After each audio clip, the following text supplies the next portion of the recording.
Pourquoi les gens se suicident? Parce qu'ils cherchent Dieu. Pourquoi la jeunesse se drogue? Parce qu'ils n'ont pas de repère. Alors que vous êtes assis avec la plus grande puissance, le plus grand amour. La Bible dit dans Romains 14, 17, il dit le royaume de Dieu c'est l'amour, la joie et la paix par le Saint-Esprit. Il dit le royaume de Dieu est en vous. Ce n'est pas fini. 1 Corinthiens 4, 20, il dit le royaume de Dieu ne consiste pas en parole simplement, mais en puissance. Chacun d'entre vous ici a la même puissance que Jésus avait, a la même puissance que Paul avait, a le même amour. Parce que le Saint-Esprit est l'auteur de tout cela.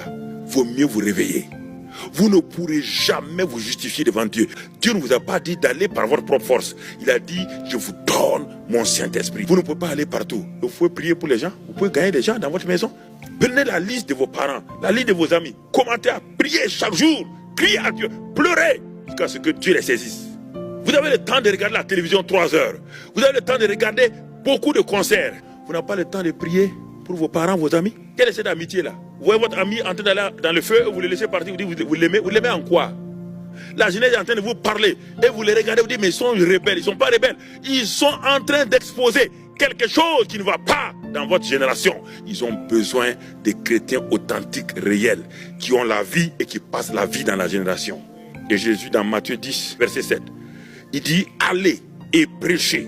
Prêcher veut dire seulement proclamer. Dites aux gens, dites-leur simplement. Dites-leur quoi? Le royaume des cieux est proche. Guérissez les malades, ressuscitez les morts, purifiez les lépreux, chassez les démons. C'est ça le royaume. Il y a le message du royaume, il y a la démonstration du royaume.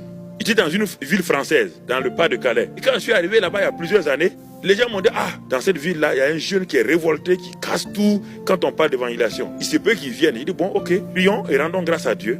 Et un soir, je prêchais et brusquement, je vois dans la salle, je vois qu'ils sont agités. Donc j'ai su que sûrement le jeune homme est rentré. Je ne le connais pas. Et une de ses sœurs qui était là du comité m'a fait le signal. Le jeune homme s'est assis au fond. Au moment où je prêchais, je parle au Saint-Esprit en même temps. Que dois-je faire? Parce que les gens tremblent. Dieu m'a dit, descends et va t'asseoir à côté de lui, entoure tes bras. Si j'avais dit ça aux gens, ils auraient dit, oulala, pas question, Mamadou. Attention.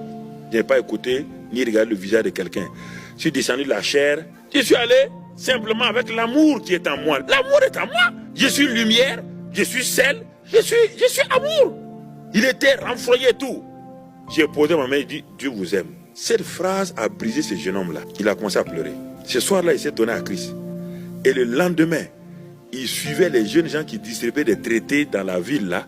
Et les commerçants de la ville qui le connaissaient ont dit, non, non, non, il n'est pas converti. Il est en train de rouler ces gens-là. Mais les gens ont vu sa conversion. L'amour de Dieu. Je voyageais de l'Inde.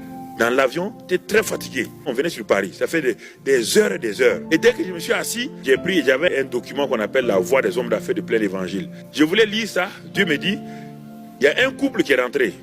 Ce sont des gens qui viennent de l'Égypte. Le Saint-Esprit me dit, la femme était dépressive. Elle parlait mal à son mari, elle réagissait mal, je voyais la dépression. La voix du Saint-Esprit me dit, ce journal que tu as dans ta main là, tu as saisi là, l'amour de Dieu est sur le journal. Donne-le à cette femme. J'ai dit à Dieu, tu as vu comment elle parle à son mari? Dieu me dit, l'amour ne juge pas. Donne. Alors, j'ai pris ma respiration. Et j'ai dit, madame, prenez le journal.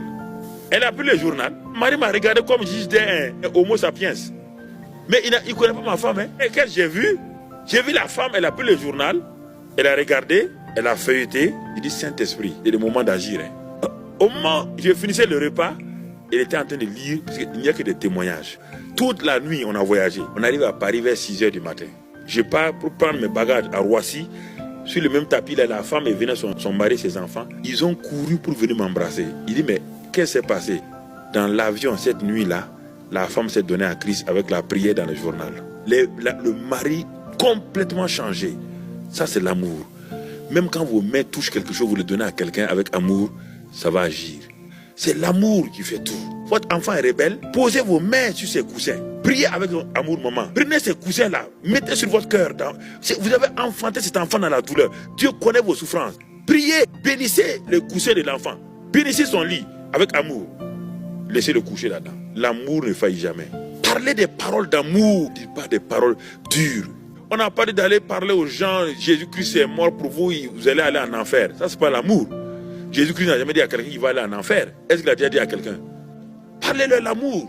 Votre collègue de service est là.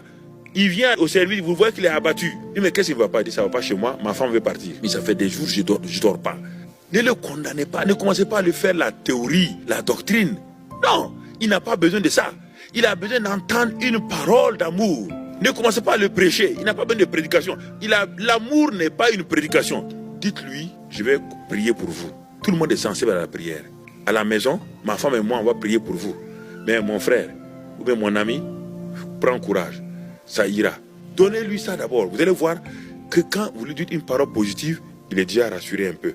Commencez à prier. Dites, quel est le prénom de votre femme? Vous dites le prénom. Priez. Peut-être Dieu peut vous révéler qu'il y a un problème spirituel. Et vous allez voir dans 15 jours, il va venir au service et dire, mais tiens, ma femme, elle a laissé tomber la pensée de divorce. Maintenant, elle dit, bon, il faut qu'on s'asseye pour parler. Qu'est-ce qui fait qu'on ne s'entend pas? Alors, vous allez continuer à prier. Et en cet homme-là, un jour, il va s'ouvrir à Christ. N'allez pas lui dire que Dieu, oui, a envoyé Gabriel pour parler à Marie. Ça ne l'intéresse pas. Demandez quel est l'acte que vous pouvez poser, l'acte d'amour. Les paroles d'amour, c'est pour vous dire, vous avez tout pleinement en Christ. Tout est en vous. N'essayez pas d'avoir encore des choses. Ne soyez pas demandé à Dieu. Ça, c'est les sanctions. Les sanctions demandent, il n'est jamais satisfait. Donnez. Donnez ce que vous avez. Le peu que vous avez donné, Dieu va multiplier. Donnez l'amour à ceux qui ont besoin d'amour. Donnez un acte de joie à ceux qui ont besoin de joie. Donnez une imposition des mains à ceux qui sont malades. Simplement, vous êtes témoins de Christ. Laissez vos jeunes gens, dites-leur de partir, organisez-les. Dans l'église, ne les enfermez pas avec des concerts.